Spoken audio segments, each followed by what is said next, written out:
Monsieur le Président, Madame, do you understand me? Yes. Madame la secrétaire générale de l'Organisation internationale de la francophonie, Monsieur Mohamed Ibrahim, Excellence, Mesdames et Messieurs, je tiens tout d'abord à féliciter et à remercier le président de la République française, Monsieur Emmanuel Macron, pour l'heureuse initiative et l'excellente organisation de cette seconde édition du Forum de Paris sur la paix, ainsi que pour l'accueil chaleureux et les attentions dont ma délégation et moi-même avons bénéficié depuis notre arrivée.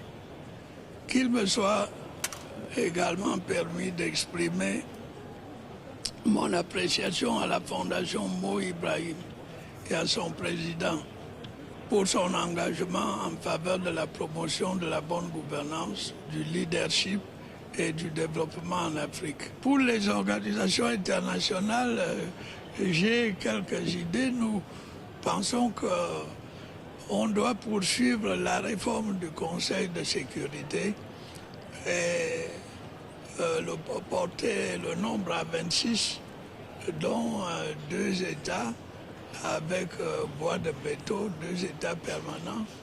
Cette volonté de réforme qui a surgi dans la communauté internationale concernant le Conseil de sécurité, nous voulons la voir agir aussi dans les institutions de Bretton Woods, c'est-à-dire le Fonds monétaire, la Banque mondiale, parce que ces institutions ont été créées à la fin de la Deuxième Guerre mondiale. Le monde a changé depuis. Il faut tenir compte des nouvelles entités qui participent maintenant à la vie internationale, et je pense à l'Afrique. Nous avons été d'abord colonie allemande, ensuite, après la Première Guerre mondiale, l'Allemagne a perdu ses colonies et celles-ci ont été partagées entre la Grande-Bretagne et la France.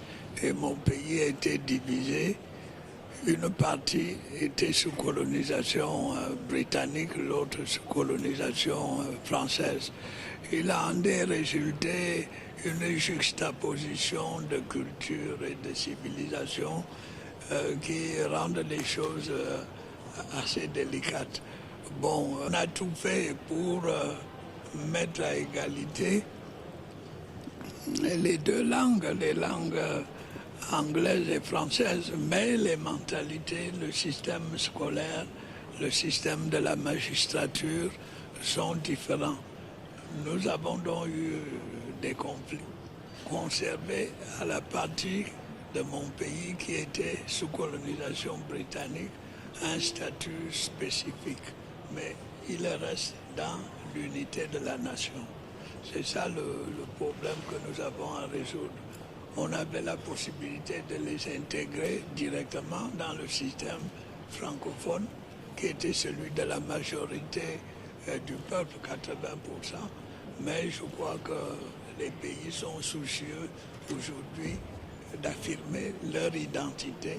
Et c'est pour ça que nous mettons sur pied une spécificité de la zone anglophone, mais elle reste dans l'intégrité territoriale du Cameroun. Ça donne beaucoup de problèmes. Eh bien, monsieur le modérateur, mon pays, le Cameroun, a d'abondantes et excellentes relations avec la Chine, qui intervient dans le domaine les plus divers, infrastructures, barrages, etc. Bon, mais quand on discute avec les autorités chinoises, elles nous disent que leur pays est un pays en développement. Bon, dans une certaine mesure, on peut agréer cette qualification parce que quand on compare le revenu national par habitant du chinois et celui des grands pays du G7, on voit qu'il y a encore de la distance. Donc, ils n'ont pas tout à fait tort, mais je crois qu'ils sont en train de sortir du sous-développement à grands pas, puisqu'ils sont la deuxième puissance mondiale. Et je crois que ce n'est pas seulement le Cameroun, mais la plupart des pays d'Afrique entretiennent des relations de coopération économique et efficaces avec la Chine.